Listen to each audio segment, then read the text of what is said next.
Alright, it's Rob here for Respawn in 5. Today we're looking at the PlayStation Vita. We've done all the unboxing, we've gotten it all out, we've had a look at the sort of the connectivity and stuff. And now I just want to show you quickly a little bit from each of the games that we've got on here. So we've got Reality Fighters, of course Uncharted, Unit 13, which is a third-person shooter, Wipeout 2048, Everybody's Golf, and Mod Nation Racers. Just going to go right up and boot up Reality Fighters. It goes into the live view, and then there we go. We'll just wait for impeccably long loading times. Yeah. Now we do actually have, we've got a screen protector on it there, so I know it looks naff. And there's a huge line down the middle of it. It's because they are two DSi screen protectors as opposed to one PS Vita screen protector. We don't have any of those yet. And I can't put these things on without bubbling everything to rubbish. So this blemish here, that's not actually part of it. There we go. Just to start. Now with Reality Fighters, obviously there's the augmented reality side to it. And what you can do as well is you can take a picture of all your friends. These aren't all my friends, and you can put them into the fight. So this is me. You can see my face on there. Looks literally awful. There we go. We've got a couple of work colleagues on here. So there's Simon. that one's Wes. Here's Andy. Not very inventive, these guys, are they? And there's Holly. Awesome. So basically, other than that, it is essentially what it says in the tin, a augmented reality fighting game. So I'd have to try and do this now with two hands. It's definitely not going to focus, is it? There we go. Quick fight. Choose enemies.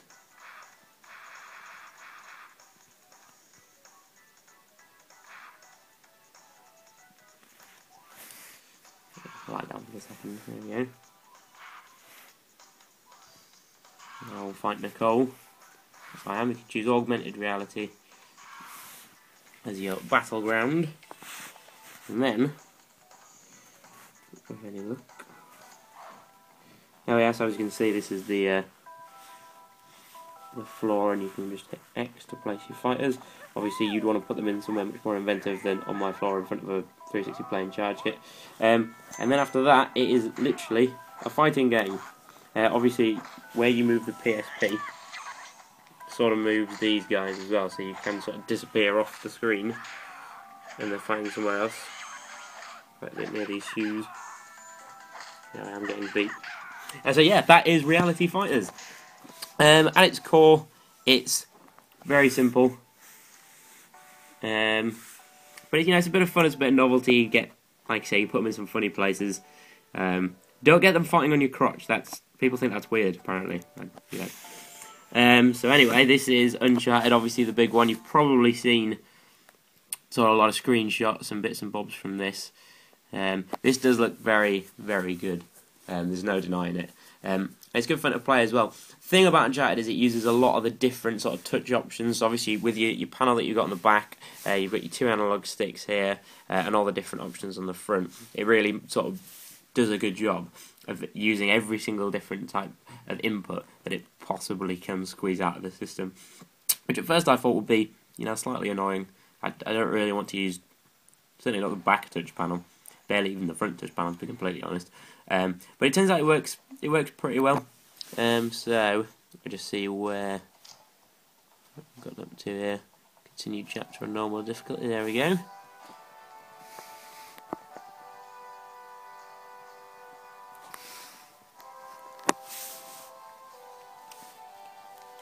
Yeah, epic music here.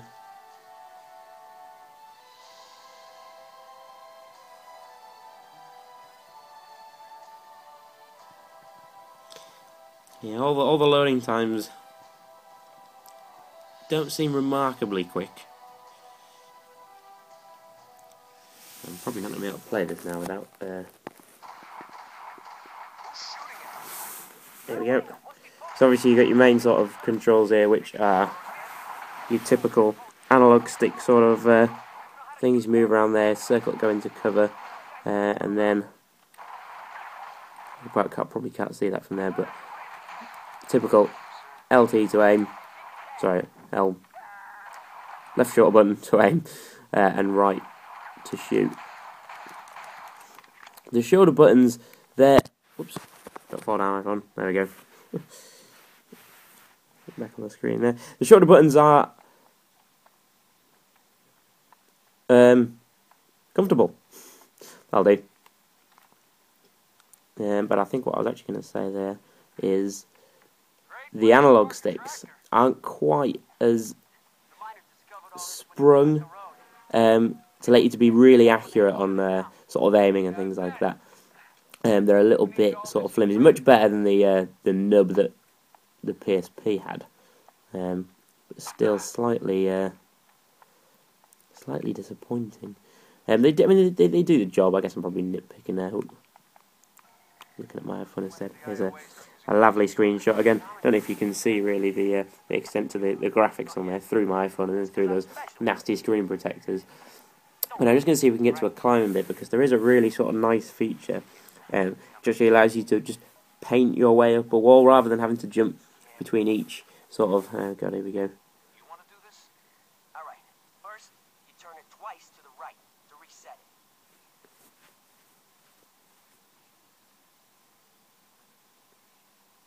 Then left. Now you go right to the last number. That was a fun mini game. And there we go. I guess you probably didn't see that because my hand was in the way. And I've not done that before, so there we go. Oops. There we go. So you see what I mean about, obviously it needed you to twist it around there with your finger, open this with your touching. You can melee enemies as well by sort of touching them, which, again, doesn't work magnificently all the time. God damn iPhone's face. Here we go, just see if there's anywhere we can find to climb. No, another cut screen. Basically, there's a way you can paint your way up the side of walls. Rather than jumping to each ledge, you can just do it up, and then he kind of does it, and you can just sit there and watch and plan your next move. Which sounds boring, but it does actually work kind of well. But anyway, I'm sure you've all seen sort of many bits and bobs of Uncharted. Here we are. This is just going to use the rear touchpad as this bit as well. But if I can't use the front ones whilst holding my iPhone, I certainly can't do anything else. It keeps falling down. So I'm just going to go back there. I'm going to pull this one away. Come on. Trying to do that through the view of my iPhone. Sends me all crazy. Here's Unit 13. And this is a bland shooter in pretty much all aspects. There's nothing really new here, other than the fact that obviously it's on a portable console, and you are using the two analog sticks to a relatively sort of decent effect, actually. I mean, like I said before, they're not quite as sprung, or they don't feel as responsive, and there's quite a little bit of play in them as well, but they do seem to work well in this. Please wait. Connecting to the PlayStation Network. Always fun to sit on loading screens. There we go then. Just go quickly into solo missions. First one. Accept. I accept. Now look at that. Main commando, recommended operative, has got a big beard. See what else we can be on here. Marksman, infiltrator, gunner, pointman. They've all got slightly different guns. Probably all featuring Call of Duty. And then we'll be Beardo.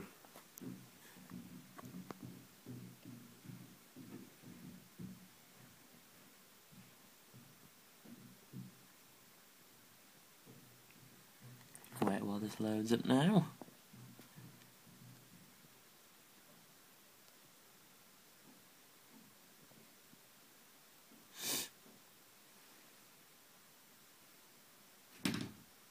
So yeah, how you doing? You alright? Yeah, you had a good week. There we go. Here we bloody go. Right. Don't know why the playing bit was such a surprise to me. There we go. Can you see? Can we see? No. There we go. I'll have to do. So yeah, very typical. I think this is supposed to be a bit of a covert ops sort of mission. So yeah, sort of sneaking about, checking out on the old enemies there. But I'm just going to go in, all guns blazing, so that I die very quickly. There we are. That one's dead. The other ones run off. Always nice.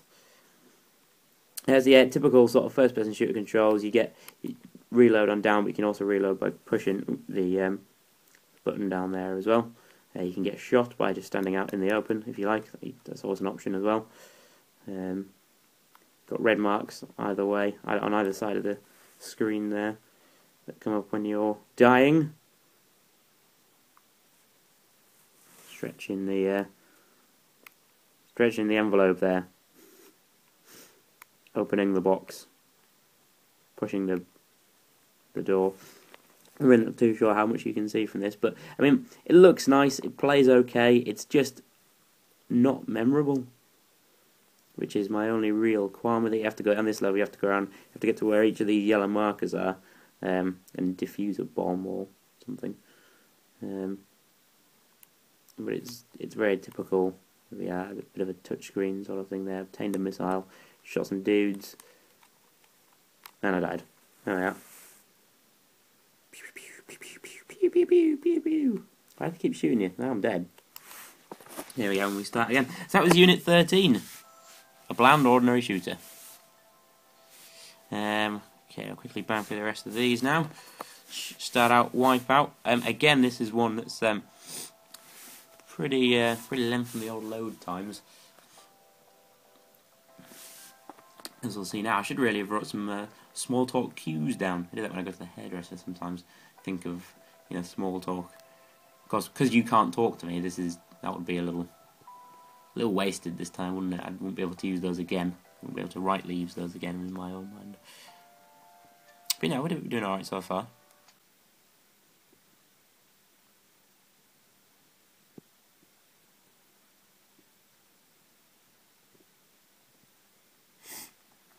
Here we are, please wait. Connecting to the network. Edgy of seat stuff this is.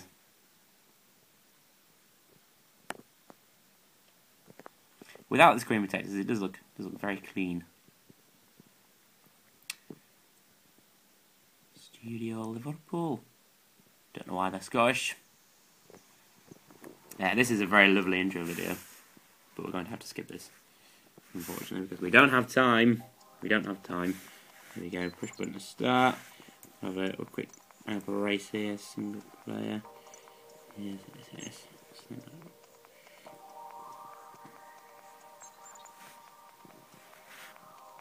Finish at least 5th, won't be able to do that. Now, obviously, the main controls are, I think actually they started as right trigger, bumper, L1, R1 even, as accelerate, and obviously analog stick as maneuver, and then all your face buttons did bits and bobs as well. I think someone's changed it to X to go, because they're like old controls. They're stuck in the past. They can't get out of it. From this loading screen, you can actually sort of change some bits and bobs and have a quick look at what there is. You can see in there lots of boring things you don't really need to know. Your speed is 4.22.83 or something. I don't know. Here we go. Now again, I'm just going to very quickly have a quick blast of this to show you. It is one of the very pretty games. Here we go.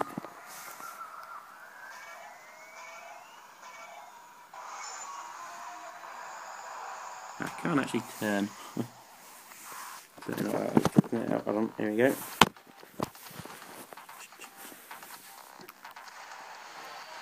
Again, just to sort of show you graphically, I'm going the wrong way. Wipeout's sort of about here. I mean, there's really nothing new here at all. it's just Wipeout, and you know, ergo that's not a terrible thing, and it looks fantastic, especially on, you know, this sort of tiny little OLED screen. It's you know, a real marvel to kind of see. But it suffers from the same old problems that Wipeout has always done. So, you know, a bit sort of stodgy kind of controls, funny race mechanics with all your other AI and things like that. So, but yeah, moving swiftly on, that was Wipeout. I'm going to keep dropping it, hopefully until my iPhone breaks. So we got Everybody's Golf now, a couple more to go. Oops. Here we are. Again, Everybody's Golf is not massively different to anything that you've ever sort of played when, you know, as far as Everybody's Golf is concerned, particularly. It does use sort of the back touch panel a little bit, and you've got obviously loads of different touch options and stuff. So it's nice. It looks all right, and you know, Everybody's Golf has always been good. There's no denying it.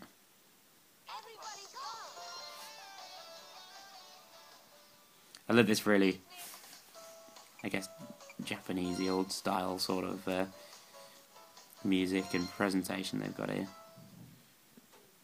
Here we go. I'm kind of having to do this sort of looking through my iPhone, so I'm just kind of tapping everywhere at the minute. Hello. There we go.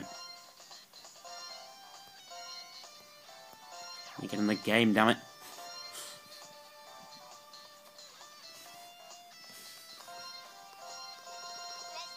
Let's do it. Weird little Japanese girl. Damn it. Now it's racist. No.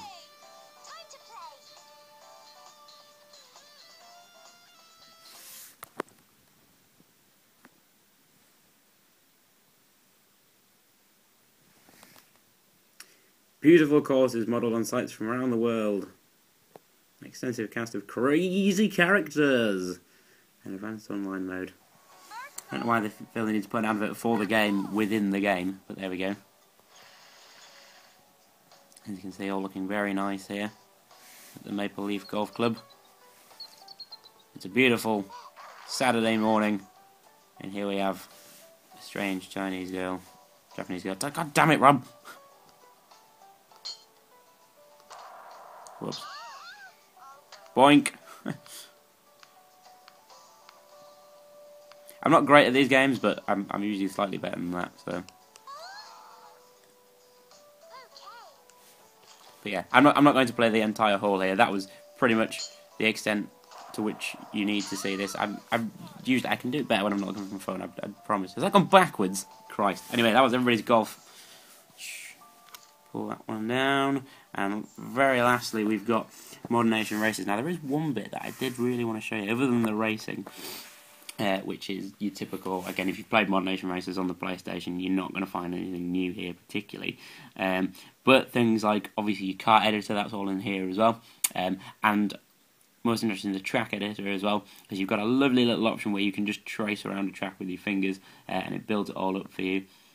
You can populate it either manually, or you can do it to auto-populate, so it literally just puts all your trees and your buildings and everything around it. And you're ready to race. So it's really quick and easy to make some fun, pretty wacky courses as well. Just get through here.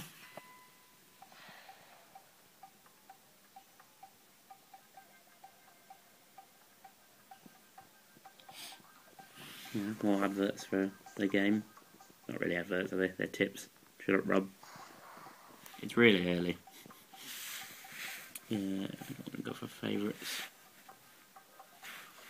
I want to go to Mod Studio there, Kart Studio, Shop Station. I haven't even had a chance to look at this. Race Station, Share Station, Track Studio. There we go. New. We'll just do a big city thing here. Have this all loaded up.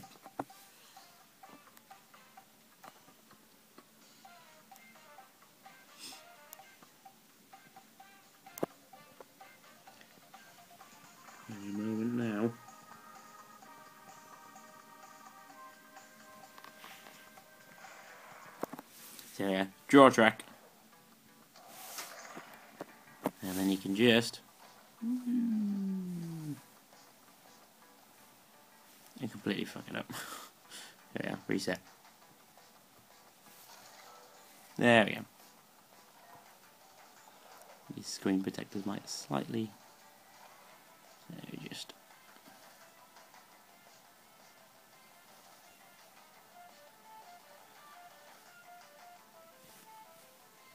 There, and it's as easy as that. And there's a lovely big loop in there.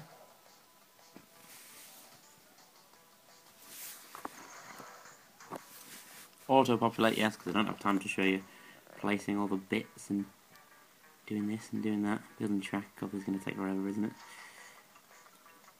But at least we've got a lovely little animation of someone racing a ghost of themselves. There we go. And it builds it all up here. This is the track I drew. Presumably smoothed slightly. Let's face it, I'm not the most dexterous person ever. And I'm pretty sure that's not a word. Dexterous? Not a word. That's what I tried to say. So, you know, dexterity, that kind of thing. Just didn't come off at all. Can I skip this? No. I can pause it. Ah, there we go.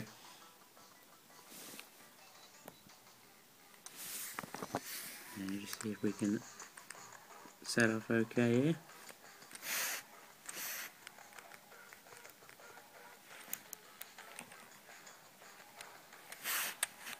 Apparently not. Not sure why it's not letting me drive there. But then obviously you can get on, you can give it all a good test. And then you've got the entire sort of the racing that's involved in Mod Nation races as well. So you're very Mario Kart style, picking stuff up and firing shells at people, but not shells, because they're not allowed to be called shells. Different things, and then editing all your cars, and then exporting it out, saving it to your PS3, using all that kind of stuff on it as well. So there's loads of connectivity on there, and it's a fun little bash. But again, it's literally just nothing new. Anyway, these have been the games of the PlayStation Vita. And that's pretty much all for our unboxing little season that we've got here. Obviously, there's all the other videos in there you can check out if you haven't already. You probably should have done those first. And we look forward to the launch. Look out for the review. And I've been Rob for Respawn 5. Goodbye.